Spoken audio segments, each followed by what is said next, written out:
नमस्कार दोस्तों। आज हम लोग पढ़ेंगे क्लास 10th इतिहास का तीसरा चैप्टर हिंद चीन में राष्ट्रवादी आंदोलन। हिंद चीन का मतलब क्या हुआ? हिंद चीन जो है वो एशियाई क्षेत्र में 3 देश जो हैं उस क्षेत्र के विस्तार को हम लोग हिंद चीन के नाम से जानते हैं, जैसे कंबोडिया, वियतनाम और लाओस। ठीक है, इन तीनों जो देश है उस क्षेत्र को हम लोग हिंद चीन क्षेत्र के नाम से जानते हैं। हम लोग को मालूम होना चाहिए कि जिस तरह भारत अंग्रेज़ों से गुलाम था, ठीक उसी तरह ये हिंद चीन क्षेत्र के ये जो देश थे ये भी कभी फ्रांस के गुलाम थे और बाद में बहुत संघर्ष करने के बाद इन लोगों को आज़ादी मिली।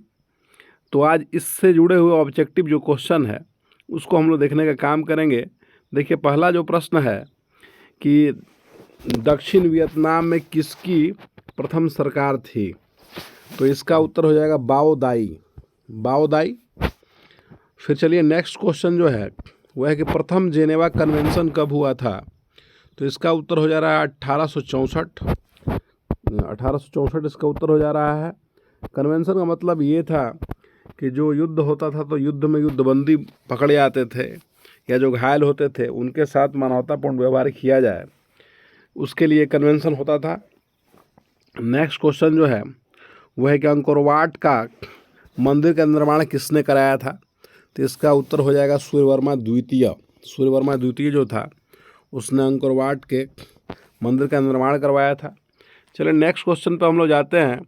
नेक्स्ट क्वेश्चन है कि बाओ दाई की सरकार कहाँ थी, इसका उत्तर मित्रों हम लोग को मिल रहा है हनोई में। इसको हम लोग याद रखेंगे दोस्तों। और फिर अगला है आपका क्वेश्चन नंबर 5 देखेंगे हम लोग। क्वेश्चन नंबर 5 में है आपका कि उत्तरी और एवं दक्षिणी वियतनाम का एकीकरण कब हुआ था। वियतनाम पहले एक देश था, मगर ऐसा हुआ कि उसको 2 हिस्सों में बांट दिया गया। कुछ इस तरह का षड्यंत्र कर दिया गया कि ये देश 2 हिस्सों में बट गया।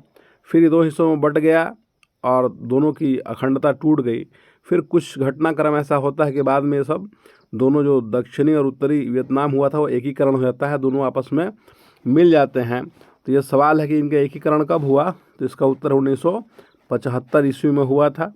चलिए, नेक्स्ट है कि हिंद चीन पहुंचने वाले प्रथम व्यापारी कौन थे।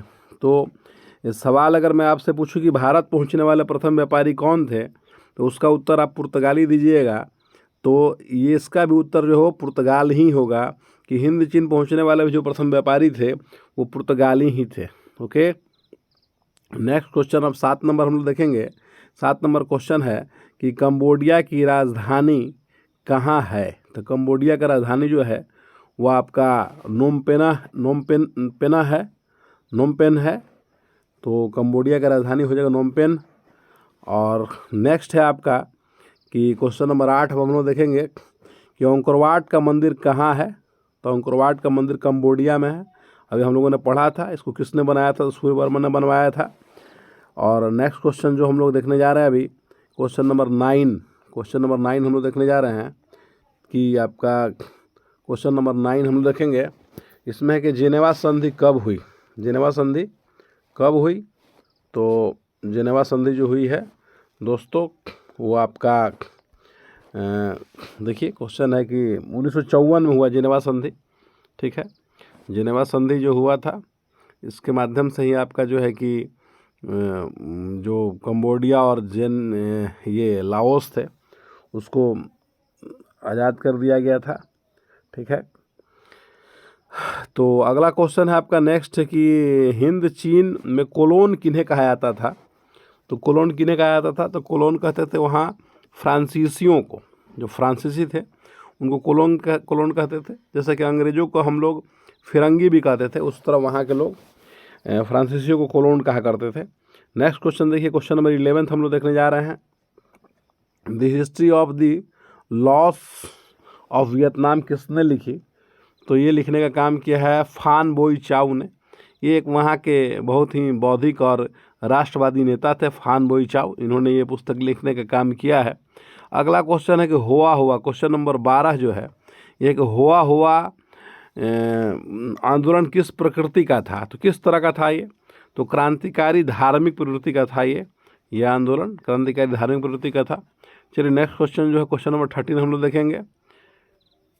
क्वेश्चन नंबर 13 है कि हिंद चीन में बसने वाला फ्रांसीसी कहे जाते थे। तो इस क्वेश्चन को दोहराया गया है, अभी तो हम लोगों ने पढ़ा है कि फ्रांस में रहने वाले जो हिंद चीन में रहने वाले जो फ्रांसीसी थे वो कहलाते थे कोलोन।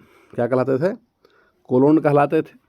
चलिए नेक्स्ट है आपका कि नरोत्तम सिंहानुक कहाँ के शासक थे। तो नरोत्तम सिंहानुक जो थे वो आपका कंबोडिया के शासक थे। चलिए नेक्स्ट क्वेश्चन है आपका कि हिंद चीन क्षेत्र में अंतिम युद्ध समाप्ति के समय में अमेरिका के राष्ट्रपति कौन थे। अब देखिए कि फ्रांस से तो ये आज़ाद हो गया था वियतनाम, मगर उसके बाद वो आपका 2 हिस्सों में बट गया और वहाँ पे बहुत ही राजनीतिक और षड्यंत्र हो गया और अमेरिका ने बहुत जातियाँ किया है उसके बाद हिंद चीन क्षेत्र के देशों से। और उस समय वहाँ का जो राष्ट्रपति था वो था रिचर्ड निक्सन जो यहाँ दिया ऑप्शन में। ओके, ये बहुत ही इन्होंने इनको कष्ट देने का काम किया है, इस देश को बर्बाद करने का काम किया था अपने स्तर से। फिर चलिए नेक्स्ट क्वेश्चन नंबर 16 हम लोग देखने वाले हैं। क्वेश्चन नंबर 16 जो है क्वेश्चन नंबर 16 में आपका है कि वियतनाम का प्रसिद्ध व्यापारिक बंदरगाह कौन था। तो बंदरगाह फाइफो है। बंदरगाह का नाम क्या है? फाइफो है, फाइफो। चलिए नेक्स्ट क्वेश्चन नंबर 17 पे हम लोग आ रहे हैं। क्वेश्चन नंबर 17 देखिए मित्रों, कंबोडिया को स्वतंत्र राज्य की मान्यता कब प्राप्त हुई। तो इसका 1954 है। 1954 में ही फ्रांस से ये लोग आज़ाद हुए और उसके बाद आपका वो कंबोडिया और ये लाओस और ये आपका वियतनाम। चलिए नेक्स्ट देखते हैं हम लोग कि हनोई समझौता कब हुआ। क्वेश्चन नंबर 18 जो है इसमें दे रहा है कि हनोई समझौता कब हुआ। तो हनोई समझौता आपका हुआ है 6 मार्च 1946। इसका ऑप्शन सी हो जाएगा। 18 नंबर का ऑप्शन सी हो जाएगा। 6 मार्च 1946 को हुआ था। चलिए आगे बढ़ते हैं हम लोग नेक्स्ट क्वेश्चन की ओर और क्वेश्चन है 19 नंबर। हिंद चीन में कौन कौन से देश आते हैं। मैंने आपको शुरुआत में ही कहा था कि 3 देशों का मतलब क्षेत्र इसके अंदर आता था। तो कंबोडिया, वियतनाम और लाओस, ये 3 क्षेत्रों का जो क्षेत्र था उसको हिंद चीन कहते थे। हिंद चीन इसलिए कहते थे कि आपका जो कंबोडिया है उस पर हिंदुस्तान का प्रभाव था और जो आपका वियतनाम जो था उसके ऊपर चीन का प्रभाव था, इसलिए इसको हिंद चीन के मध्य स्थित था ये मतलब इसलिए उसको हिंद चीन के रूप में जानते हैं हम लोग। वहाँ की कल्चर बहुत मैच खाता था। चलिए अगला है होवा आंदोलन किस वर्ष शुरू हुआ था। चूँकि हम लोगों ने पढ़ा है कि होवा जो आंदोलन था वो आपका ये एक धार्मिक क्रांतिकारी आंदोलन था। तो ये 1939 के अंदर में दिखा रहा है होवा आंदोलन होवा। ठीक है, चलिए अगला है आपका कि अगला क्वेश्चन है कि लाल खमेर सेना किसकी थी। लाल खमेर सेना सिंहानुक की थी। सिंहानुक, ठीक है, ये आपका कंबोडिया का शासक रहा है सिंहानुक। और नेक्स्ट आपका जा रहा है कि नियो लियो हक्सत जिसको NLHM किसकी राजनीतिक पार्टी थी। तो ये पाथेट लाओ की पार्टी थी। पाथेट लाओ की ये पार्टी थी। ठीक है, चलिए नेक्स्ट क्वेश्चन पे आ रहे हैं हम लोग कि फांचूत्रिन किस में विश्वास रखते थे। फांचूत्रिन किस में विश्वास रखते थे। तो इसका उत्तर हो जाए गणतंत्रात्मक व्यवस्था में रखते थे। ठीक है, मैंने अलग अलग जो नेता था उन सबका अपना अपना विचार अलग था, मगर सबका उद्देश्य यही था कि हम लोग अपने देश को किस तरह से आज़ाद कराना है इन फ्रांसीसियों से। चलिए अगला प्रश्न जो है क्वेश्चन नंबर 24 हम लोग देखने जा रहे हैं। चलिए 24 में रेवोल्यूशनरी सोसाइटी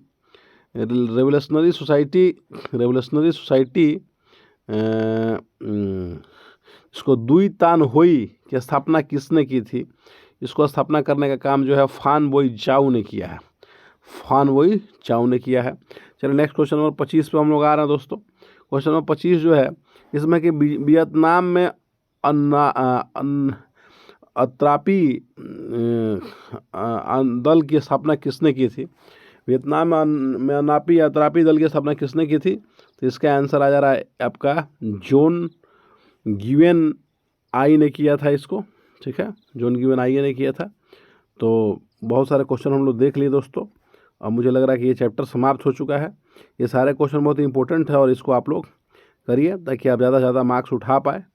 ओके दोस्तों, आप सभी को बहुत बहुत धन्यवाद। ये हिंद चीन जो राष्ट्रीय आंदोलन है, इस चैप्टर से सारा क्वेश्चन जो है कि आपका समाप्त हो चुका है। चलिए, ओके दोस्तों, बाय।